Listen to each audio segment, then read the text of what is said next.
प्रकाश आंबेडकरांचा मराठा आंदोलक मनोज जरांगेंना सल्ला आहे। मनोज जरांगेंनी विधानसभा निवडणूक लढवायला पाहिजे असं आंबेडकर म्हणतात। मनोज जरांगे विधानसभेच्या 288 जागा लढतील अशी अपेक्षाही त्यांनी व्यक्त केली आहे। नांदेडमध्ये पत्रकार परिषदेत बोलताना आंबेडकरांचं जरांगेंना हे आवाहन आहे। तर काँग्रेस आमदारांवरील क्रॉस वोटिंगचा आरोप चुकीचा असल्याचं आंबेडकर म्हणतात। अंडोरेंना ज्यांनी पाडलं त्यांची नावं माहीत असून कारवाई का नाही हा सवालही त्यांनी उपस्थित केला आहे। माझं म्हणणं असं आहे त्यांनी असं मनोज जरांगेंनी 288 जागा लढल्या पाहिजेत आणि ते लढतील अशी अपेक्षा मी धरतो। माझं म्हणणं असं आहे की नुसते ह्या 7 आमदारावरती कारवाई करणं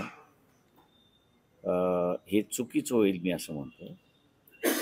चंद्रकांत हांडोरेंना ज्यांनी ज्यांनी पाडलं त्यांचीही नावं काँग्रेस पक्षासमोर आहेत, त्यांच्यावरती सुद्धा कारवाई होणार का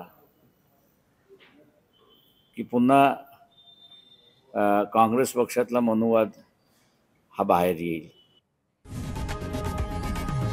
लोकशाही मराठी ऐका, पहा, जागरूक रहा।